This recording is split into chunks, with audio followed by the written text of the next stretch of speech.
Hemos llegado al último día del 2023. Ha sido una jornada durante este año seguramente muy intensa. Y quizá algunos al terminar este año piensan con zozobra, ¿qué pasará en el 2024? Y tal vez algunos terminen con una nota mucho más alegre.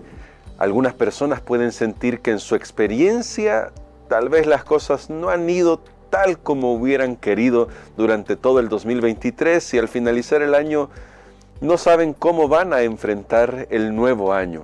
Pero Dios es maravilloso y hoy vamos a comenzar el estudio de un libro que nos ayuda a comprender nuestra propia experiencia. Me refiero al libro de los Salmos.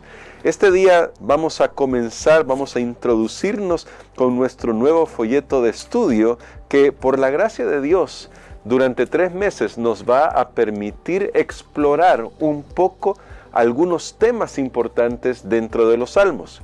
Y lo digo de esta manera con claridad porque no vamos a estudiar salmo por salmo, nos tomaría mucho tiempo, son 150 salmos y algunos de ellos son extensos como el Salmo 119, aunque hay otros salmos muy cortos como el Salmo 117. Sin embargo, este libro apunta a la realidad de la naturaleza humana en este mundo. Pero además, los salmos son la palabra de Dios, porque aunque en muchas ocasiones vemos la expresión de las quejas, de los llantos, de los clamores de los seres humanos, fueron inspirados por Dios, estos seres humanos, estos salmistas que escribieron, fueron inspirados por Dios para poder transmitir esas oraciones. Así que Dios mismo nos habla a través de los salmos y se identifica con la humanidad que está desesperada, que está doliente, pero que también está alegre, que está celebrando, porque hay salmos para toda la ocasión de la vida del ser humano. Vamos a orar y vamos a entrar de lleno al tema de este día y de esta semana, que es cómo leer los salmos. Pidamos la bendición de Dios. Padre bendito, gracias te damos, porque en tu infinito amor y misericordia hemos llegado ya al último día del 2023. Hasta aquí tú nos has ayudado. Y aunque seguramente hemos enfrentado pruebas, muchas dificultades, hoy quieres hablarnos, quieres decirnos cómo podemos tener una relación más estrecha e íntima contigo, y durante estos 3 meses vamos a estudiar el libro de los Salmos para lograrlo. Te imploramos, por favor, llena nuestra mente de tu Espíritu, lo pedimos en Jesús. Amén. Hay algunos elementos que vamos a ir destacando a medida que vamos estudiando el libro de los Salmos, y vamos a destacar de entrada el hecho de que, siendo que solo tenemos 3 meses para estudiar este libro, vamos a centrarnos en algunos temas. Ya quienes tienen su folleto de la escuela sabática van a poder ver en el índice algunos de estos temas. Algunos de estos temas tienen que ver con la oración, tienen que ver con la soberanía de Dios, tienen que ver con la salvación de Dios. También se nos habla sobre la alabanza, cómo se alaba a Dios, y también vamos a ver que hay salmos sapiensales. La literatura sapiensal no solo está circunscrita al tema de proverbios. De hecho, los proverbios son escritos al estilo de los salmos, con ligeras diferencias, pero vamos a encontrarnos también con salmos de ese tipo.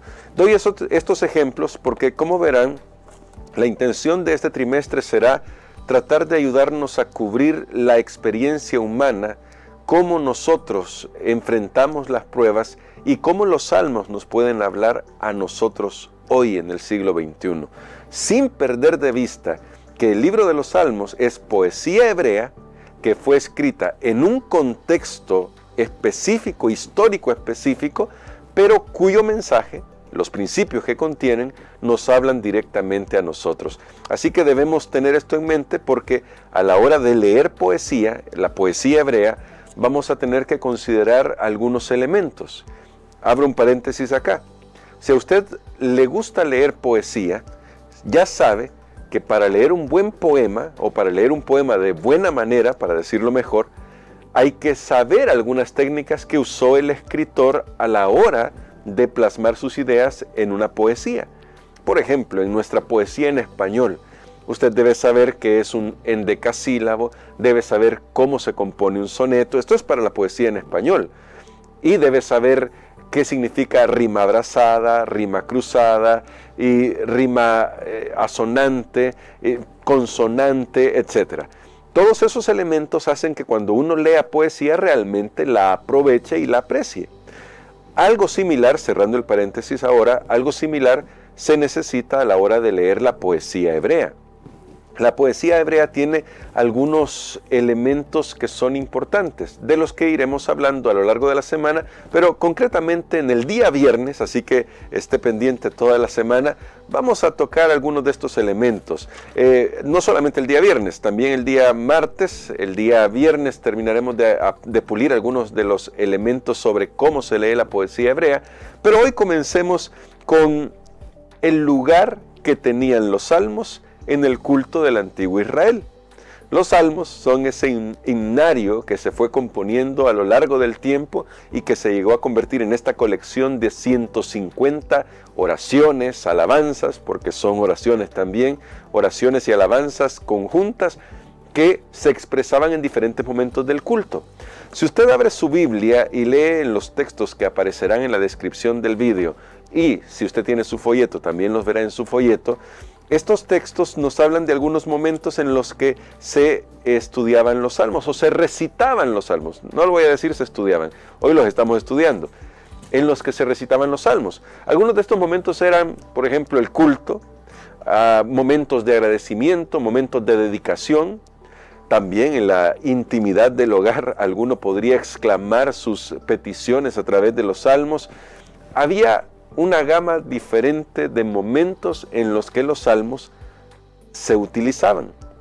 Esto es así porque los salmos tenían un lugar preponderante en la vida de Israel, algo que iremos cubriendo durante esta semana. Así que tanto individual como de forma comunitaria, el libro de los salmos o los salmos, a medida que se fue componiendo la colección de los salmos, tuvo un lugar preponderante. En general, todas las colecciones que aparecen acá, los salmos está dividido en 5 libros.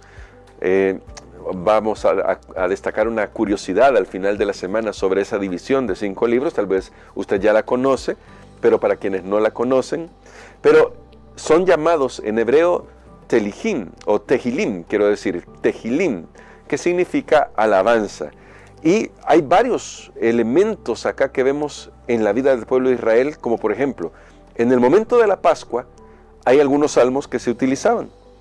El salmo que se utilizaba para iniciar la cena pascual eran los salmos 113 y 114. Y usted recordará, por ejemplo, que en Mateo capítulo 26, verso 30, dice que cuando hubieron cantado el himno salieron hacia el monte de los olivos, después de la cena pascual que habían tenido con nuestro Señor Jesús, la última cena. ¿Qué salmos cantaron en esa ocasión? No tenemos que adivinar.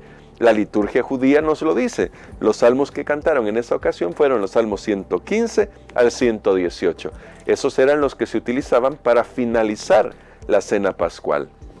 Así que tenían un uso muy importante dentro de cada parte de la economía judía, de cada parte de la liturgia judía, y eso nos va a ayudar a nosotros porque vamos a ver que los salmos es más que simplemente un himnario. Y lo digo de esta manera, porque para nosotros a veces pienso que el himnario es algo que usamos en la iglesia, pero los salmos nos vamos a dar cuenta que no se usaba solo en el templo.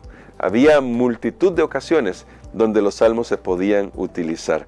Así que los salmos instruyen, los salmos acompañan al pueblo, los salmos dirigen la mente del pueblo hacia Dios. Es una riqueza de teología que hay en los salmos, aunque no solamente debemos verlo desde el formalismo del estudio, porque cuando se lee claramente nos vamos a encontrar con los sentimientos, las emociones de las personas que los escribieron.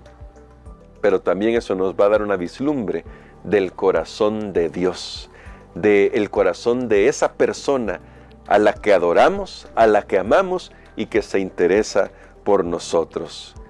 Así que piénselo. ¿Cómo podemos comenzar a integrar los salmos en nuestra vida diaria?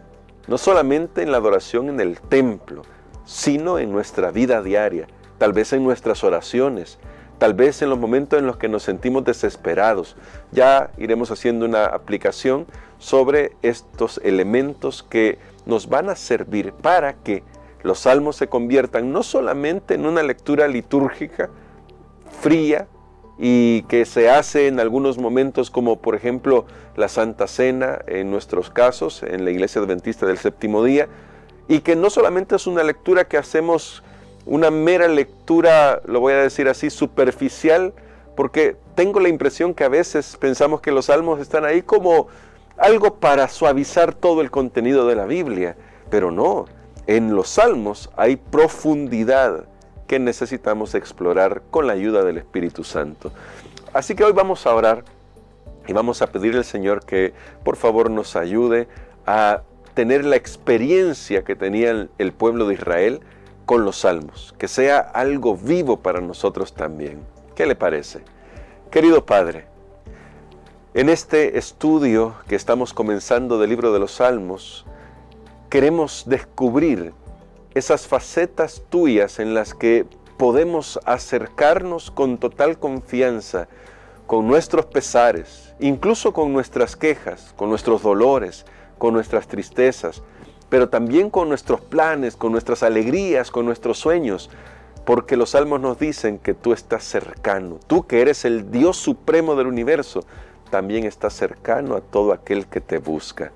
Ayúdanos a buscarte de todo corazón y que los salmos nos permitan tener ese vínculo contigo. Y Padre, hoy que estamos terminando el 2023, te imploramos, danos la sabiduría para poner toda nuestra vida en tus manos para que el 2024 sea bendecido por tu presencia. Lo pedimos en el nombre de Cristo Jesús. Amén.